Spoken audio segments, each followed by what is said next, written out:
Sean bienvenidos a su lección número 6 de sensores de temperatura de resistencia metálica, también conocidos como RTDs, de su clase de instrumentación y mediciones.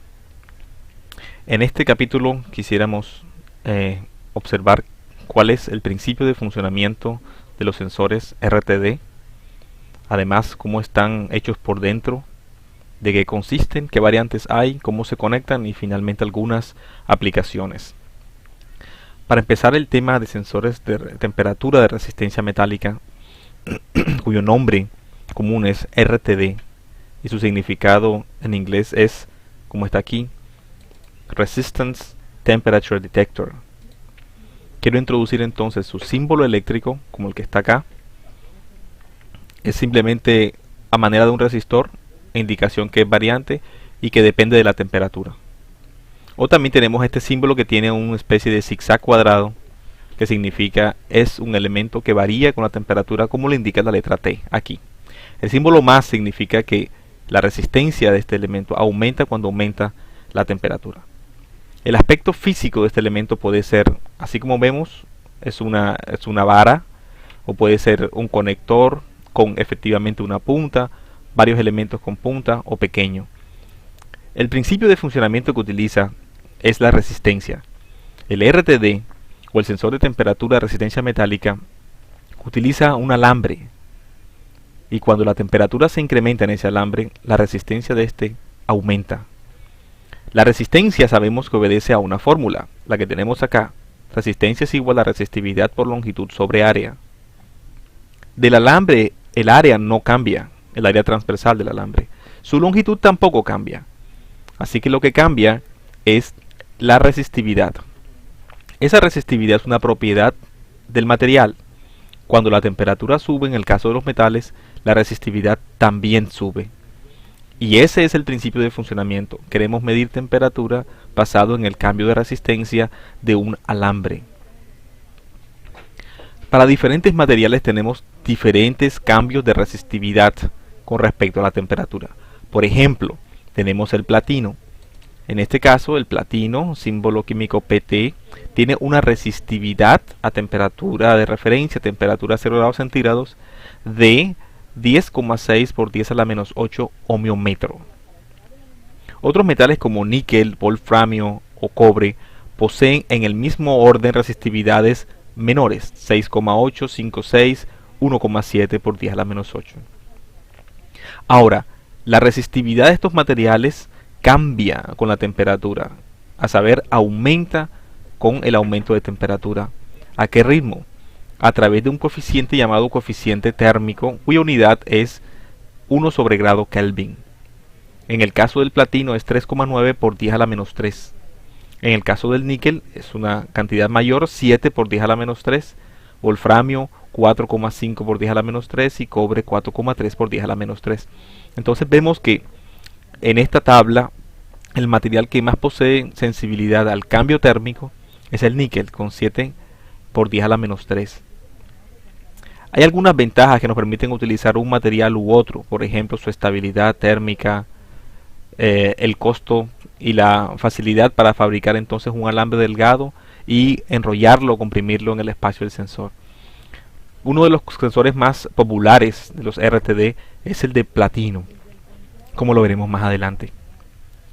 Bueno, en general, la resistencia de un metal aumenta cuando aumenta la temperatura, así como se ve en esta gráfica. Fíjese que en 0 grados centígrados, la temperatura que está teniendo en este caso nuestro sensor es denominada R sub 0. Esa resistencia puede ser escogida para que sea 100 ohmios, como en este caso. Cuando un sensor, por ejemplo, de platino, se fabrica para que tenga 100 ohmios a 0 grados centígrados, se le llama PT100. PT significa platino, 100 ohmios a la temperatura de referencia, que es muy generalmente 0 grados centígrados. Ahora, cuando se aumenta la temperatura, aumenta la resistencia. Y cuando se disminuye la temperatura, disminuye su resistencia. El comportamiento es bastante lineal, aceptablemente lineal. Y por esa razón, estos sensores de temperatura son muy populares, porque nos dan una respuesta lineal ante cambios térmicos. Sin embargo, las curvas reales de calibración no son lineales. Son como en este caso, por ejemplo, el caso del platino, es esta línea negra que es bastante lineal y por lo tanto es apetecible decir, bueno, tomamos este sensor como el sensor que vamos a utilizar para nuestras aplicaciones, no tenemos que hacer ninguna compensación especial. Sin embargo, el níquel, por ejemplo, níquel 120 significa 120 ohmios a 0 grados, es la curva roja y la curva roja es menos lineal. Aumenta con la temperatura, disminuye cuando se enfría, perfecto, pero la forma ya va dejando de ser tan lineal. Otro ejemplo es el cobre 100, en el cual tenemos la línea azul punteada que también es similar en la calidad lineal que el platino. Entonces tenemos diferentes materiales. Note que en esta gráfica el intercepto del eje vertical es 1 porque se ha normalizado la resistencia del sensor con respecto a la resistencia sub 0 a la que él tiene a la temperatura 0. Por lo tanto vemos entonces el número 1 como el intercepto. O sea, en ese momento, a esa temperatura, perdón, el sensor adquiere su valor de resistencia R sub 0, R de referencia. Como estas líneas están acá son unas curvas, entonces se pueden describir matemáticamente como si fueran un polinomio cuya variable es la temperatura. Entonces tenemos la resistencia total es igual a R sub 0, la referencia, por 1 más alfa, un coeficiente térmico, por delta T, que es el cambio de temperatura, más beta por delta T cuadrado, más gamma por delta T al cubo, etc. O sea, es una expresión polinómica de la temperatura. Por lo tanto, lo que tenemos es una expresión exacta, pero más compleja. Vamos a aceptar que esta expresión, que es polinómica, que es una curva, realmente vamos a aceptar que es bastante lineal.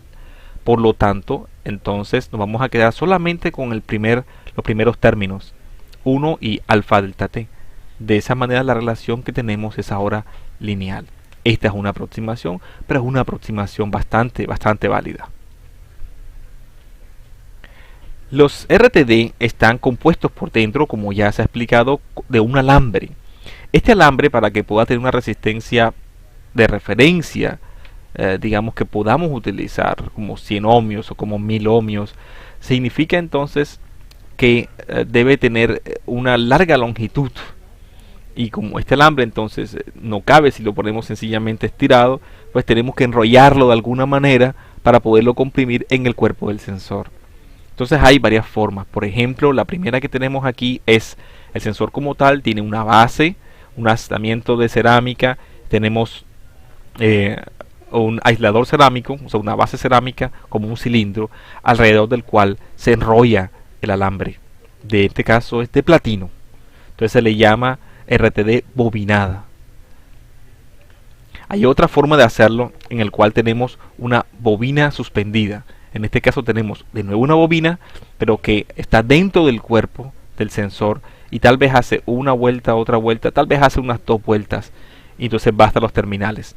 De esa manera también tenemos una bobina y la idea es como compactar ese alambre para que pueda caber en ese espacio del sensor.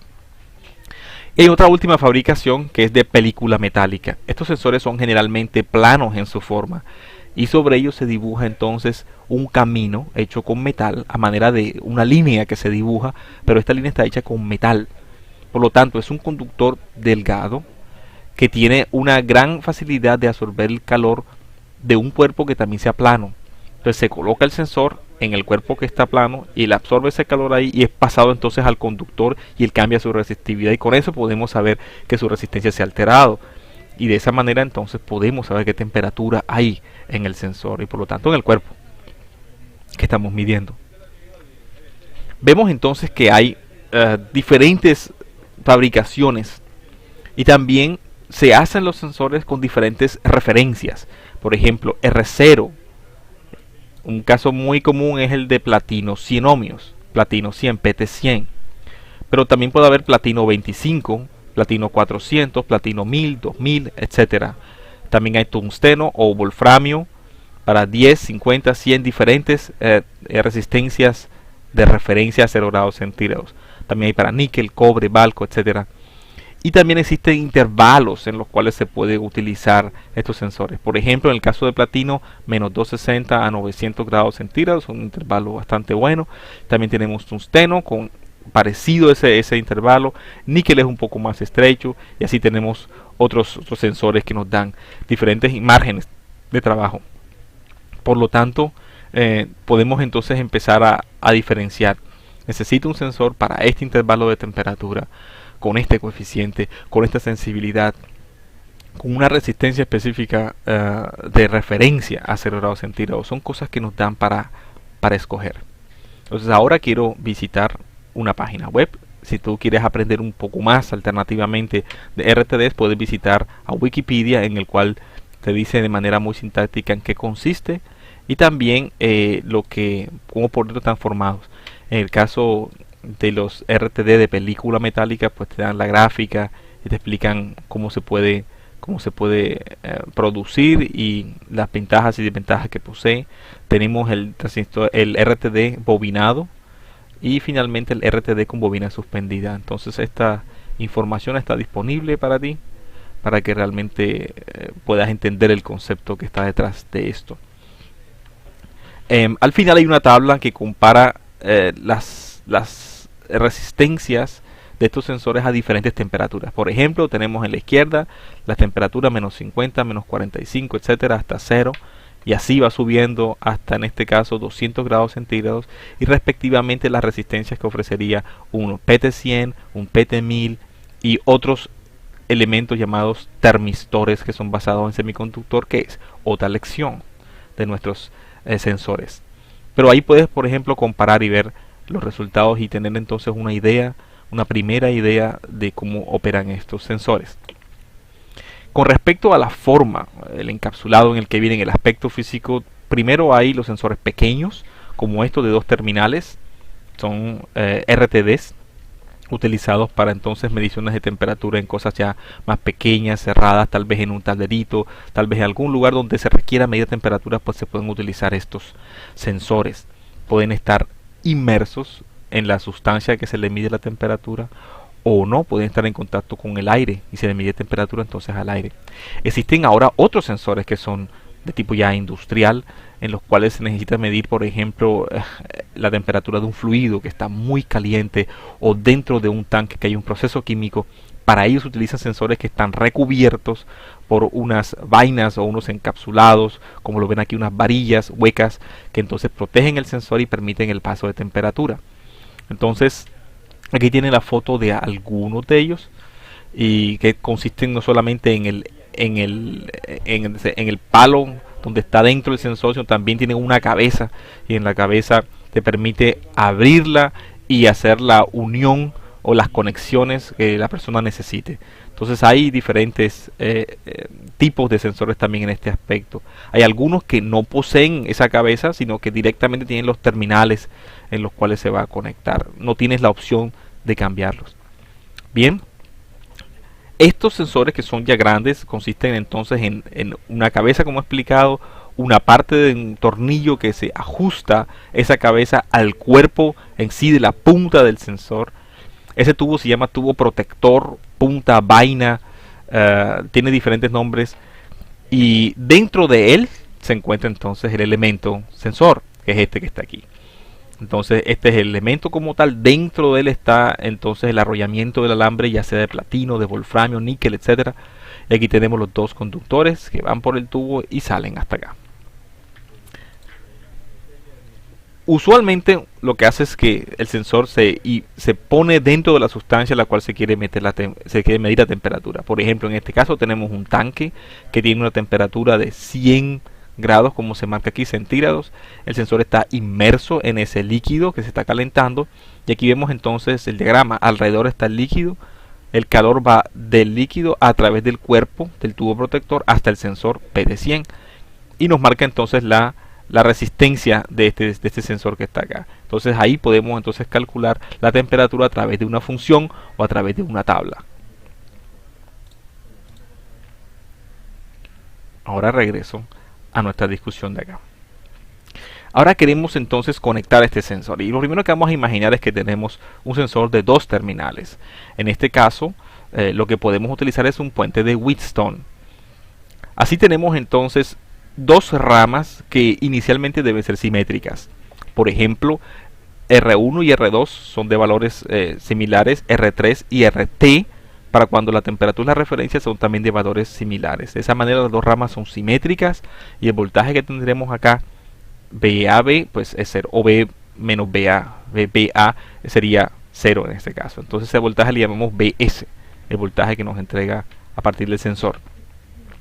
Cuando la temperatura cambia, se desbalancea el puente de Wheatstone y por lo tanto tenemos un valor para medir. Cuando calculamos cuánto es VB menos VA, es decir, el voltaje de salida de este puente, obtenemos esta expresión que está acá. En esa expresión está la temperatura, están los resistores, etcétera, como lo vemos aquí. Podemos entonces pensar en simetrías. Y una simetría es precisamente esta condición que se está pidiendo aquí, que es la que yo he dicho. Sencillamente que R3 sobre R3 más R1, este divisor de voltaje, sea igual a este divisor de voltaje para la temperatura de referencia 0. Ahora imagine que R1 es algún factor veces mayor que R3 y R2 es el mismo factor veces mayor que RT. Tenemos de todas maneras un puente equilibrado, pero podemos ahora variar la sensibilidad de nuestra medida. Es decir, cuando cambia la temperatura, cómo cambian los ohmios, la resistencia que estoy midiendo, cómo cambian los voltios que estoy midiendo al final. Si puedo hacer que con el mismo cambio de temperatura cambien más los voltios, tengo más sensibilidad y es algo deseable. Entonces podemos colocar estos resistores R1 y R2 como si fueran un múltiplo de R3 y de R sub 0. Entonces para eso vamos a asumir que R1 es R veces un valor fijo R y que R3 es R sub 0, precisamente como está acá. R3 sub 0. Se puede escoger ese valor R como R sub 0 mismo. Entonces tenemos todo dependiendo ahora de este parámetro que sería R, el factor, y R sub 0. Entonces eso simplemente es para poder usar las simetrías en el circuito y obtener una fórmula de transferencia. De hecho es esta que está acá. Esta fórmula ya no depende de R sub 0 ni depende de R, sino depende solamente de R minúscula, que es el factor de proporcionalidad de alfa y de T, temperatura. Y vemos que es una función que no resultó ser lineal de la temperatura. Eso es típico para el puente de Wheatstone, no resultan funciones de transferencia lineales. Sin embargo, el valor de alfa por T es un valor generalmente pequeño, por ejemplo de 0.3 a 0.5 máximo. Eso resulta por los valores típicos de alfa y los valores de temperatura que se miden con esos sensores.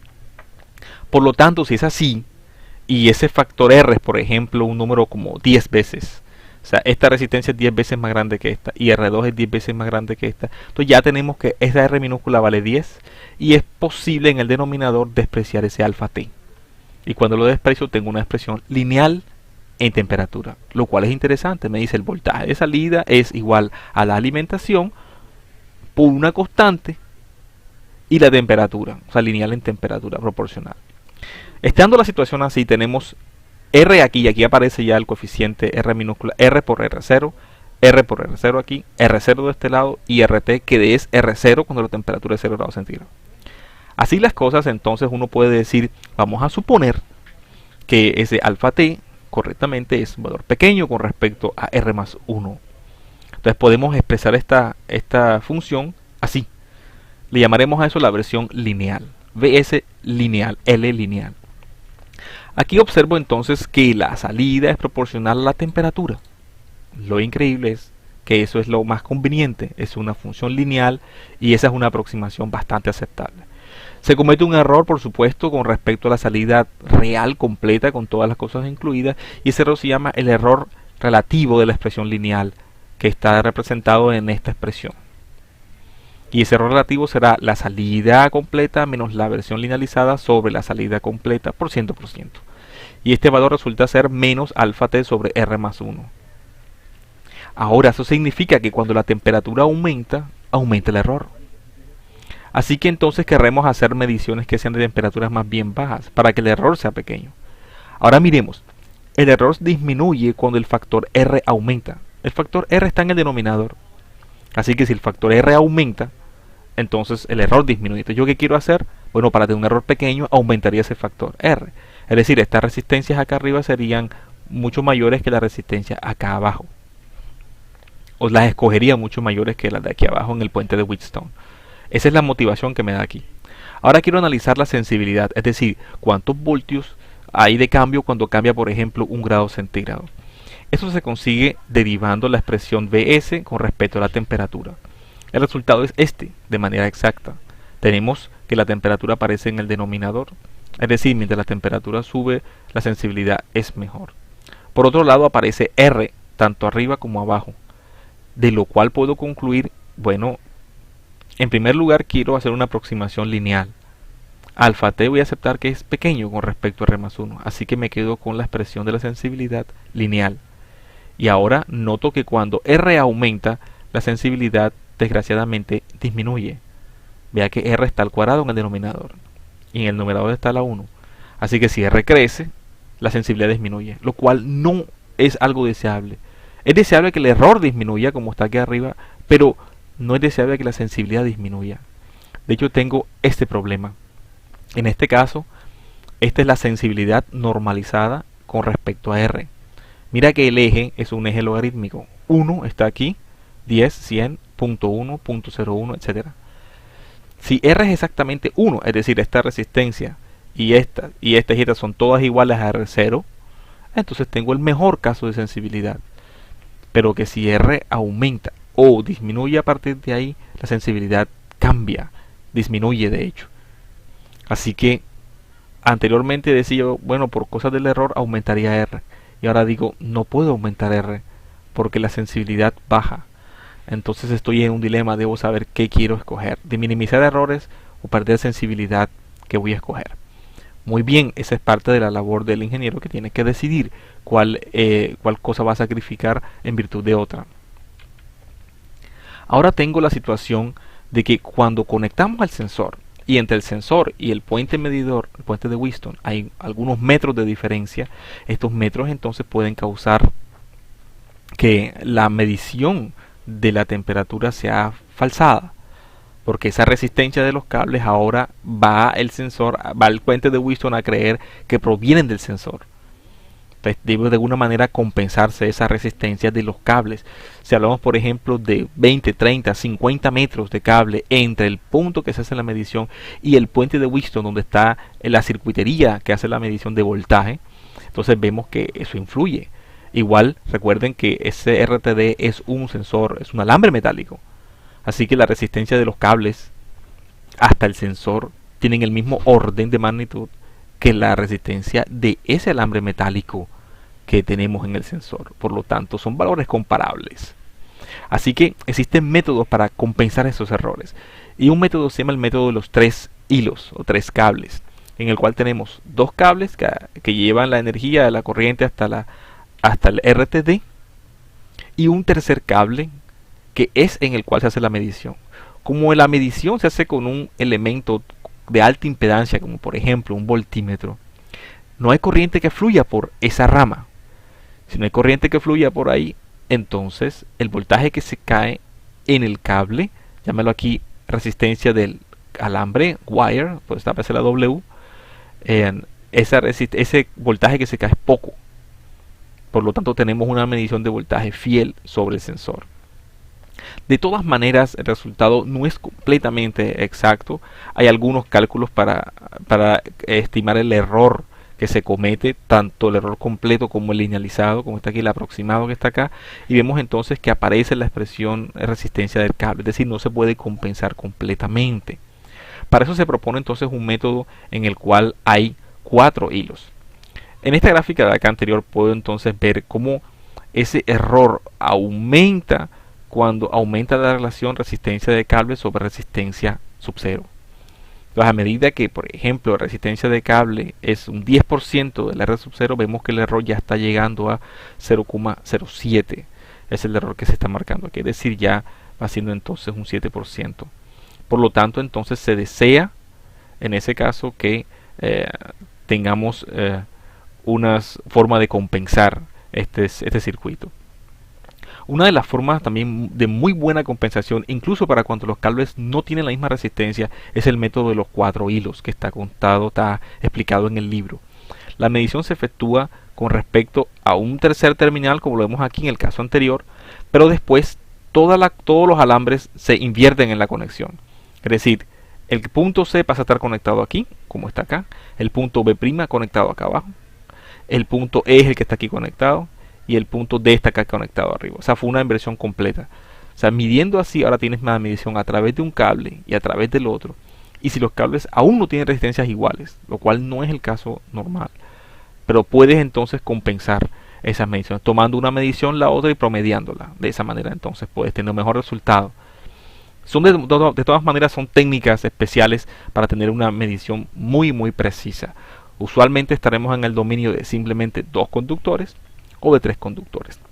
Entonces, tales cosas se pueden ver así. Las RTD las venden igual de 2 conductores como aquí, de 3 conductores o de 4 conductores. El fabricante ya dará una mayor explicación en su hoja de datos de cómo se debe hacer las conexiones respectivas y saber, por ejemplo, identificar los cables también, cuál es cuál. Bien. Una de las maneras interesantes de poder alimentar el puente de Wheatstone de una RTD es con corriente. Aquí veremos alguna ventaja que nos hará preferirlo frente a la alimentación con fuente de voltaje. Una fuente de corriente es un circuito electrónico que posee la capacidad de inyectar una cantidad constante de amperios, no importando si las resistencias en la parte siguiente del circuito cambian, como en este caso nuestra RTD cambia su resistencia con la temperatura. Al calcular el error que se comete, llegamos a la expresión siguiente, alfa T sobre 2R más 1. Esta expresión que está acá es, si lo mira bien, la mitad del error que se cometía anteriormente. Alfa T sobre 2R más 1. Aquí, para el voltaje, se puede ver que es alfa T sobre R más 1, es decir, falta ese divisor 2 aquí. Entonces, el error, por un lado, es más pequeño. Eso me hace preferir esta opción, para empezar. Y cuando analizo su sensibilidad, es decir, derivo BS con respecto a temperatura, obtengo el siguiente valor, R sobre R más 1. Y en este caso ya el denominador no está al cuadrado, sino que tiene lineal sobre lineal. De hecho, la gráfica sale de esta manera. Cuando R aumenta, aumenta la sensibilidad. Ahora dos cosas nos convienen. Tanto el error nos dice si aumento R disminuye el error y si aumento R aumenta la sensibilidad. Las dos cosas las queremos. Entonces obviamente la alimentación por corriente beneficia completamente porque la sensibilidad es mejor, el error es menor cuando el factor R crece. Entonces, por lo tanto, estas resistencias de acá arriba se escogen de un valor mayor que las dos de abajo. Esas son las maneras. Para poder hacer el acondicionamiento de la señal que sale de un RTD, se pueden también utilizar, en vez de puentes de Wheatstone, se puede utilizar amplificadores operacionales. Se puede utilizar esta configuración, la inversora como conocemos, y tiene entonces una ganancia que debe manejar la resistencia de acá sobre la de acá. Esto lo podemos encontrar así. O tenemos una configuración como esta, inversora, y además tenemos una configuración aquí no inversora para la misma alimentación B y tiene este resultado. En ambos casos es proporcional, que es lo deseable. O podemos utilizar amplificador operacional combinado con puente de Wheatstone. Y de esa manera tenemos resultados también lineales como los que se desean. Aquí no se encuentra la compensación de los cables, que habría que hacer en el caso que se necesite. Y finalmente también se puede hacer fuentes de corriente y amplificadores operacionales para tener entonces unas salidas verdaderamente lineales. Como en este caso, fuente de corriente que obliga a la corriente a fluir por los dos cables y por el sensor hasta la referencia. Aquí tenemos ya la situación de los cables y tenemos esta salida, que bueno, la resistencia de los cables aún nos aparece en la expresión y nos molesta un poco, pero si tenemos este circuito que está acá donde inyectamos corriente por aquí, por acá también, y la salen por este lado, tenemos tres cables. O sea, tenemos tres cables, el sensor, amplificador operacional y fuentes de corriente. De esta manera, la corriente que fluye en esta dirección por este cable y la que fluye en esta dirección por este cable, esos voltajes producidos aquí se cancelan y no entran a ser amplificados. Así que el voltaje que queda solamente es el de la RT y ese es el amplificado. Y de tal manera tenemos entonces un circuito muy interesante en el cual la salida es perfectamente lineal y es la expresión que tenemos acá. Una constante más esa constante por alfa t. Es decir, tenemos un resultado así. Factorizando ese G y R0 acá afuera, 1 más alfa t. Esto es completamente lineal. Y la salida puede ser, si desea compensar el offset que va a tener, pues lo puede lograr también hacer. Es bien interesante este circuito que están acá. Bueno, y se puede hacer también para 4 cables. Con esto, el capítulo de sensores pues queda terminado y solamente me faltaría mostrar un ejemplo de una hoja de datos de una RTD. Aquí tenemos una PT100, donde te explica una PT100 es un resistor de platino con alta precisión que exhibe 100 ohmios a 0 grados centígrados.